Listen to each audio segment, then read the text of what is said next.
ओम शांति। आज 10 जनवरी 2025 के बाबा के अनमोल मधुर महावाक्य सुनेंगे। आज की मुरली में बाबा कहे, बच्चे मैं आकर ज्ञान का तीसरा नेत्र खोलता हूँ। इस ज्ञान के तीसरे नेत्र से तुम सृष्टि के आदि मध्य अंत को जान गए हो। फिर बाबा कहे, मैं आकर तुम्हें ज्ञान की सैकरीन देता हूं।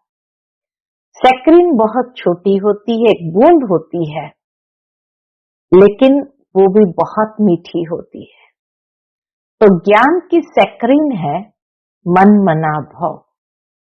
अपने को आत्मा समझ बाप को बहुत प्यार से याद करो, मन उसमें लगा रहे, ये ज्ञान की सैकरीन है। बाबा कहे, तुम बच्चों को अब संगम युग में बहुत अमूल्य चीज ये ब्राह्मण जीवन मिला है।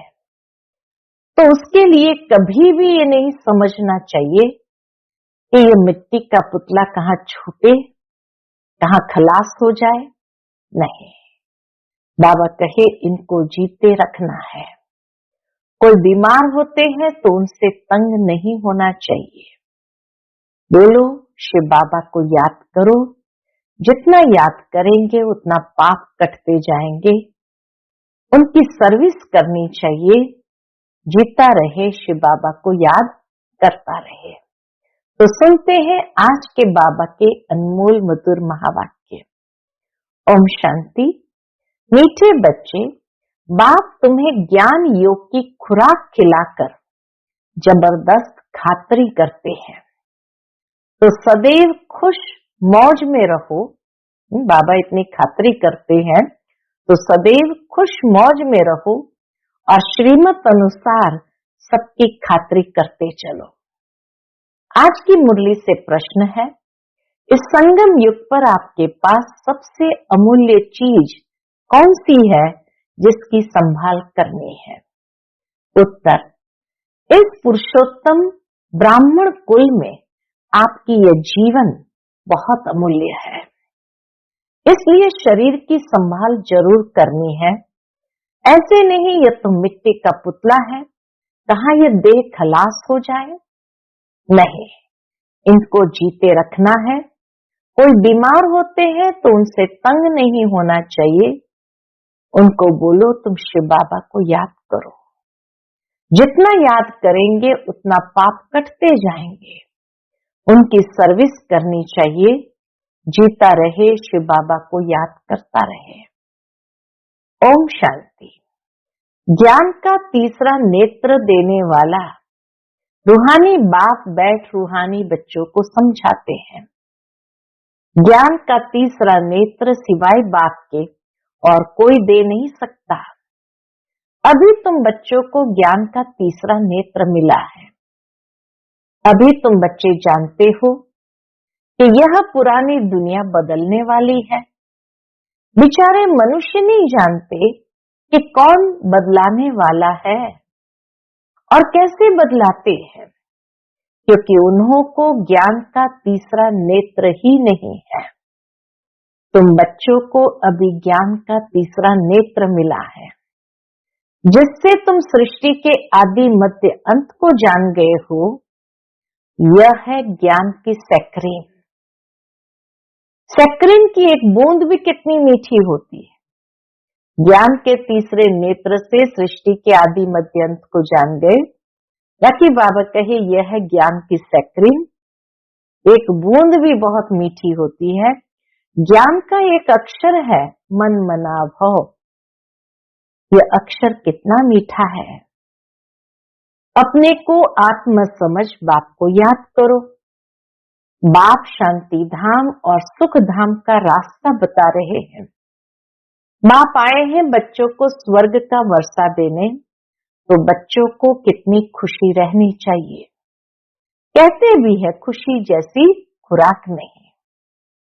जो सदैव खुश मौज में रहते हैं उनके लिए यह जैसे खुराक होती है। 21 जन्म मौज में रहने की ये जबरदस्त खुराक है। ये खुराक सदैव एक दो को खिलाते रहो, यह है एक दो की जबरदस्त खातरी। ज्ञान की खुराक खिलाते रहो, बाबा कहे यही सबसे बड़ी खातरी है। ऐसी खातरी और कोई मनुष्य की कर न सके। तुम बच्चे श्रीमत पर सभी की रूहानी खातरी करते हो।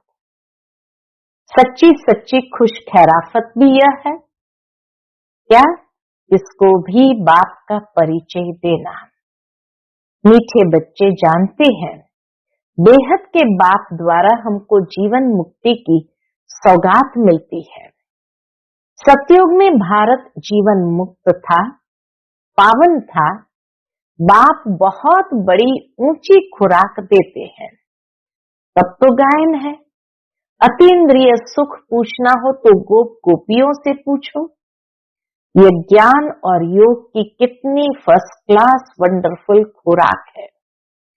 ऐसी खुराक जो एकदम जीवन के अंदर अतीन्द्रिय सुख का अनुभव हो। तभी बाबा कहा जाता गोप गोपियों से पूछो।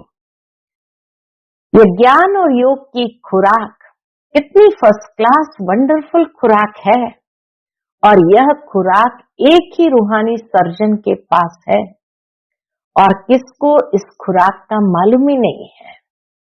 बाप कहते मीठे बच्चों, तुम्हारे लिए तिरी यानी हथेली पर सौगात ले आया हूं। बाबा कितना प्यार से बच्चों को कहते हैं, मीठे बच्चों तुम्हारे लिए हथेली पर सौगात ले आया हूं। मुक्ति जीवन मुक्ति की यह सौगात मेरे पास ही रहती है। कल्प कल्प मैं ही आकर तुमको ये सौगात देता हूं, फिर रावण छीन लेता है। तो अभी तुम बच्चों को कितनी खुशी का पारा चढ़ा रहना चाहिए। तुम जानते हो हमारा एक ही बाप टीचर और सच्चा सच्चा सद्गुरु है जो हमको साथ ले जाते हैं। मोस्ट बिलवेड बाप से विश्व की बादशाही मिलती है। ये कम बात है क्या। बच्चों को सदैव हर्षित रहना चाहिए। Godly student life is the best. ये अभी का ही गायन है ना। फिर नई दुनिया में तुम सदैव खुशियां मनाते रहेंगे। दुनिया नहीं जानती कि सच्ची सच्ची खुशियां कब मनाई जाएगी। मनुष्य को तो सतयुग का ज्ञान ही नहीं है, तो यहां ही मनाते रहते हैं। परंतु इस पुरानी तमो प्रधान दुनिया में खुशी कहां से आई। यहां तो त्राही त्राही करते रहते हैं। कितना दुख की दुनिया है। बाप तुम बच्चों को कितना सहज रास्ता बताते हैं। गृहस्थ व्यवहार में रहते कमल फूल समान रहो। धंधा धोरी आदि करते भी मुझे याद करते रहो। जैसे आशिक और माशुक होते हैं, वह तो एक दो को याद करते रहते हैं। वह उनका आशिक, वह उनका माशुक होता है। यहाँ यह बात नहीं है। बाबा कहे यहाँ वो दुनियावी बात नहीं है। यहाँ तो तुम सभी एक माशुक के जन्म जन्मांतर से आशिक रहे हो। बाप तुम्हारा कभी आशिक नहीं बनता। तुम उस माशुक को आने लिए याद करते आए हो कि हे प्रभु आ जाओ, है ना। जब दुख जास्ती होता है तो जास्ती सिमरन करते हैं। तब तो गायन भी है, दुख में सिमरन सब करे, सुख में करे न कोई। इस समय जैसे बाप सर्वशक्तिमान है, दिन प्रतिदिन माया भी सर्वशक्तिमान तमो प्रधान होती जाती है।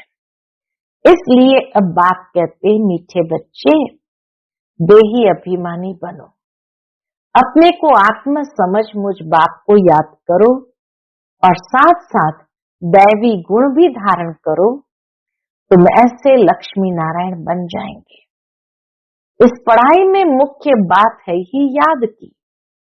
ऊंच से ऊंच बाप को बहुत प्यार स्नेह से याद करना चाहिए। वह ऊंच से ऊंच बाप ही नई दुनिया स्थापन करने वाला है। बाप कहते हैं मैं आया हूं तुम बच्चों को विश्व का मालिक बनाने। इसलिए आए हैं विश्व का मालिक बनाने। इसलिए अब मुझे याद करो तो तुम्हारे अनेक जन्मों के पाप कट जाएंगे। पतित पावन बाप कहते हैं तुम बहुत पतित बन गए हो, इसलिए अब तुम मुझे याद करो तो तुम पावन बन और पावन दुनिया का मालिक बन जाएंगे। पतित पावन बाप को ही बुलाते हैं ना। अब बाप आए हैं तो जरूर पावन बनना पड़े। बाप दुख हरता सुख करता है। बरोबर सतयुग में पावन दुनिया थी तो सभी सुखी ही थे।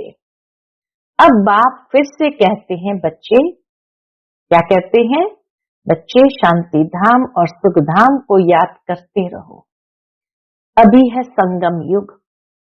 खेवैया तुमको इस पार से उस पार ले जाते हैं। नैया कोई एक नहीं, सारी दुनिया जैसे एक बड़ा जहाज है, उनको पार ले जाते हैं। तुम मीठे बच्चों को कितनी खुशी होनी चाहिए। तुम्हारे लिए तो सदैव खुशी ही खुशी है। बेहद का बाप हमको पढ़ा रहे हैं। वाह, बाबा की खुशी होनी चाहिए। बेहद का बाप हमको पढ़ा रहे हैं। वाह, यह तो कभी न सुना न पढ़ा। भगवान वाच, मैं तुम रूहानी बच्चों को राजयोग सिखा रहा हूं, तो पूरी रीति सीखना चाहिए, धारणा करनी चाहिए, पूरी रीति पढ़ना चाहिए। पढ़ाई में नंबरवार तो सदैव होते ही है। अपने को देखना चाहिए। क्या देखना है? मैं उत्तम हूं, मध्यम हूं व कनिष्ठ हूं।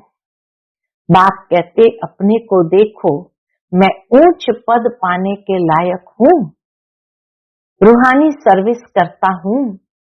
क्योंकि बाप कहते बच्चे सर्विसेबल बनो, फॉलो करो।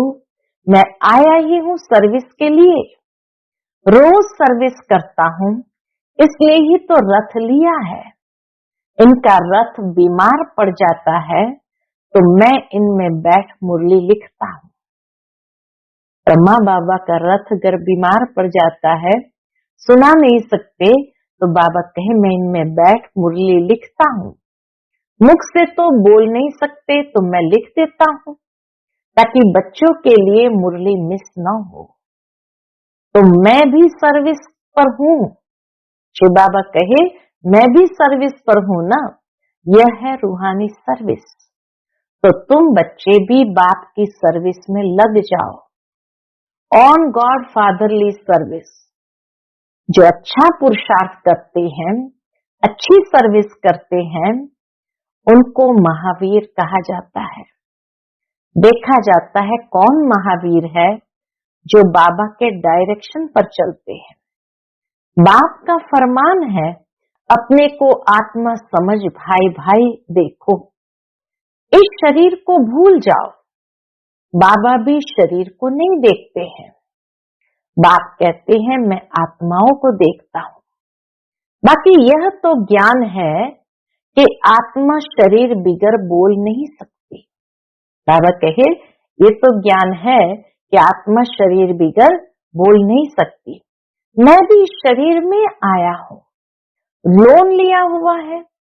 शरीर साथ ही आत्मा पढ़ सकती है। बाबा की बैठक यहाँ भ्रुकुटी में है। बाबा इशारा करके दिखाते, बाबा की बैठक यहाँ भ्रुकुटी में है। यह है अकाल तख्त। आत्मा अकाल मूर्त है। आत्मा कब छोटी बड़ी नहीं होती है। शरीर छोटा बड़ा होता है।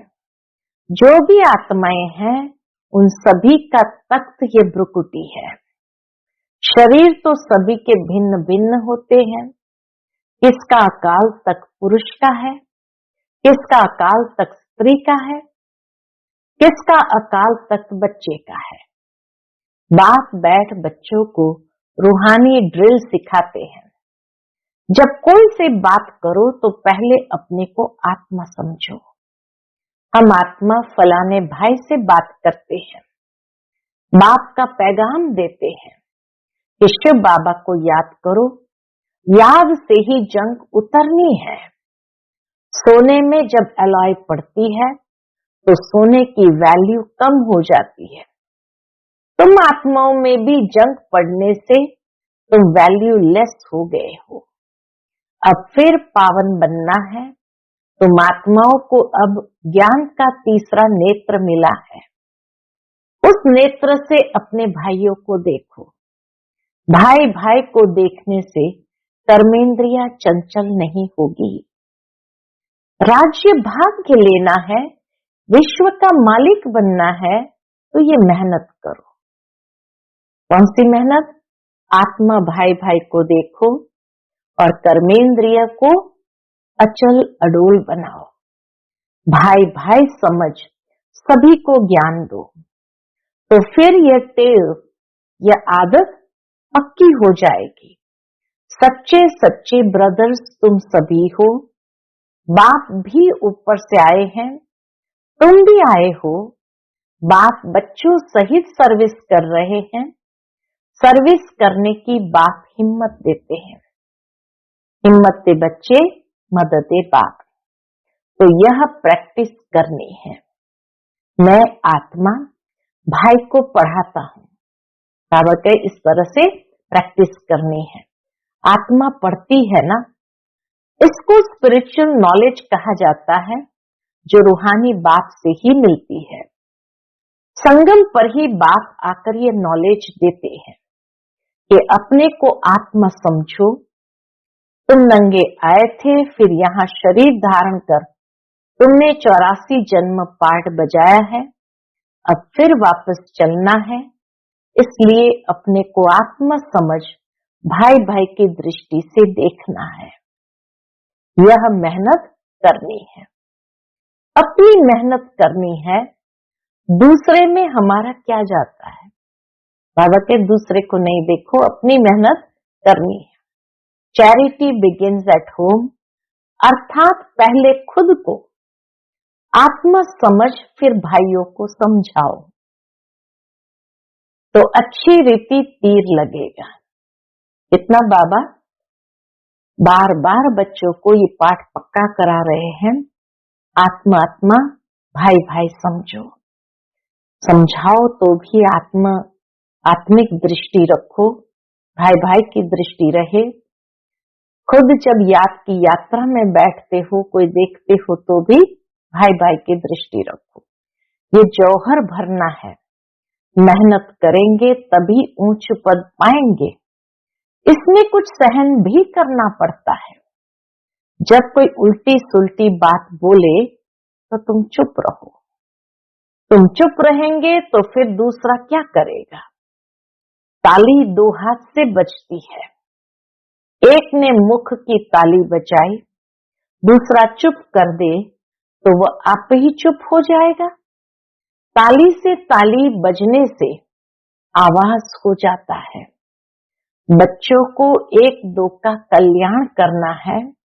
बाप समझाते हैं, बच्चे सदैव खुशी में रहने चाहते हो तो मन मना भव। अपने को आत्म समझ बाप को याद करो। भाइयों तरफ देखो, आत्माओं तरफ देखो, तो बच्चों को रूहानी यात्रा पर रहने की आदत डालनी है। तुम्हारे ही फायदे की बात है। बाप की शिक्षा भाइयों को देनी है। बाप कहते हैं, मैं तुम आत्माओं को ज्ञान दे रहा हूं, आत्मा को ही देखता हूं। मनुष्य मनुष्य से बात करेंगे तो उनके मुख को देखेंगे ना। तुम आत्मा से बात करते हो तो आत्मा को ही देखना है।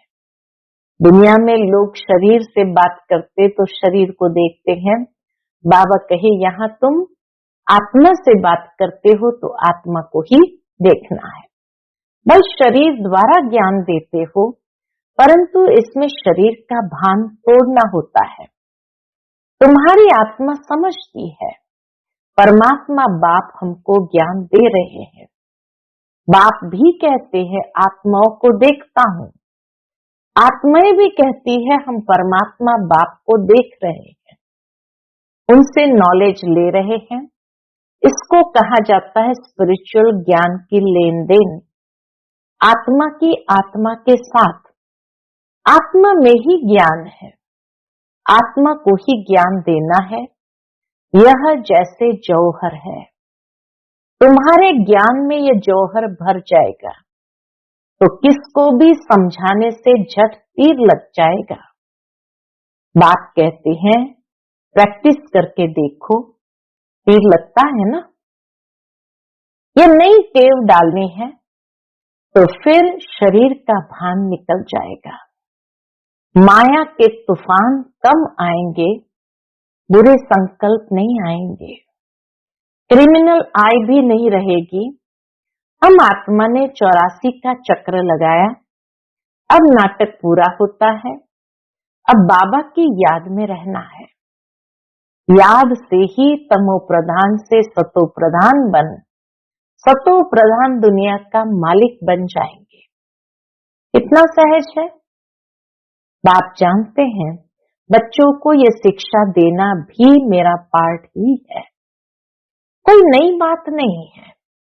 हर 5000 वर्ष बाद हमको आना होता है। मैं बंधाईमान हूं। बाबा कहे मैं बंधाईमान हूं, बच्चों को बैठ समझाता हूं।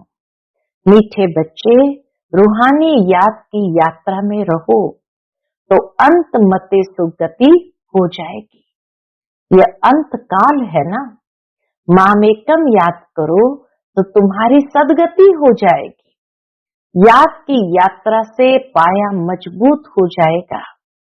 यह देही अभिमानी बनने की शिक्षा एक ही बार तुम बच्चों को मिलती है। कितना वंडरफुल ज्ञान है। बाबा वंडरफुल है तो बाबा का ज्ञान भी वंडरफुल है। कब कोई बता न सके।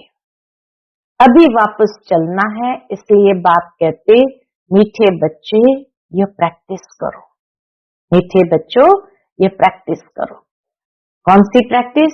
अपने को आत्मा समझ, आत्मा को ज्ञान दो। तीसरे नेत्र से भाई भाई को देखना है। यह बड़ी मेहनत है। यह है तुम ब्राह्मणों का सर्वोत्तम ऊंच से ऊंच कुल। इस समय तुम्हारा जीवन अमूल्य है, इसलिए शरीर की भी संभाल करनी है। तमो प्रधान होने कारण शरीर की आयु भी कम होती गई है। अब तुम जितना योग में रहेंगे उतना आयु बढ़ेगी। तुम्हारी आयु बढ़ते बढ़ते 150 वर्ष हो जाएगी सतयुग में। इसलिए शरीर की भी संभाल करनी है। ऐसे नहीं ये तो मिट्टी का पुतला है, कहाँ ये खलास हो जाए। नहीं, इनको जीते रखना है। ये अमूल्य जीवन है ना। कोई बीमार होते हैं तो उनसे तंग नहीं होना चाहिए। उनको भी बोलो शिव बाबा को याद करो। जितना याद करेंगे उतना उनके पाप कटते जाएंगे। उनकी सर्विस करनी चाहिए। जीता रहे, शिव बाबा को याद करता रहे। ये समझ तो रहती है ना। हम बाबा को याद करते हैं, आत्मा याद करती है बाप से वर्षा पाने के लिए। अच्छा, मीठे मीठे सिक्की लदे बच्चों प्रति नंबरवार पुरुषार्थ अनुसार माता पिता बाप दादा का याद प्यार और गुड मॉर्निंग। रूहानी बाप की रूहानी बच्चों को नमस्ते। हम सब रूहानी बच्चों की रूहानी माता पिता बाप दादा को याद प्यार गुड मॉर्निंग और नमस्ते। नमस्ते, शुक्रिया बाबा, शुक्रिया। आज की मुरली से धारणा के लिए मुख्य सार है, अपने को देखो, मैं पुरुषार्थ में उत्तम हूं, मध्यम हूं या कनिष्ठ हूं। मैं उच्च पद पाने के लायक हूं। मैं रूहानी सर्विस करता हूं। दूसरी पॉइंट, तीसरे नेत्र से आत्मा भाई को देखो। भाई भाई समझ सभी को ज्ञान दो। आत्मिक स्थिति में रहने की आदत डालो तो कर्मेंद्रियां चंचल नहीं होगी। आज का बाप दादा का मधुर वरदान हम बच्चों के प्रति है, ब्रह्मा बाप समान महात्याग से महान भाग्य बनाने वाले फरिश्ता सो विश्व महाराजन भव। ब्रह्मा बाप समान महात्याग से महान भाग्य बनाने वाले फरिश्ता सो विश्व महाराजन भव। फरिश्ता सो विश्व महाराजन बनने का वरदान उन्हीं बच्चों को प्राप्त होता है जो ब्रह्मा बाप के हर कर्म रूपी कदम के पीछे कदम उठाने वाले हैं, जिनका मन बुद्धि संस्कार सदा बाप के आगे समर्पित है। जैसे ब्रह्मा बाप ने इसी महात्याग से महान भाग्य प्राप्त किया, अर्थात नंबर 1 संपूर्ण फरिश्ता और नंबर 1 विश्व महाराजन बने, ऐसे फॉलो फादर करने वाले बच्चे भी महान त्यागी व सर्वस्व त्यागी होंगे। संस्कार रूप से भी विकारों के वंश का त्याग करेंगे। संस्कार रूप से भी विकारों के वंश का त्याग करेंगे। आज का स्लोगन है, अभी सब आधार टूटने हैं, इसलिए एक बाप को अपना आधार बनाओ। अभी सब आधार टूटने हैं, इसलिए एक बाप को अपना आधार बनाओ। आज का व्यक्त इशारा, अपनी शक्तिशाली मनसा द्वारा प्रकाश देने की सेवा करो। इतनी सारी प्रकृति को परिवर्तन करना, तमोगुणी संस्कारों वाली आत्माओं के तमोगुणी वाइब्रेशन को बदलना और स्वयं को भी ऐसे खूनी नाहक वायुमंडल के वाइब्रेशन से सेफ रखना तथा उन आत्माओं को सहयोग देना, इस विशाल कार्य के लिए मनसा के शुभ भावनाओं से संपन्न शक्तिशाली बनाओ। बाबा कहे, इस विशाल कार्य के लिए मनसा को शुभ भावनाओं से संपन्न शक्तिशाली बनाओ। अच्छा, ओम शांति।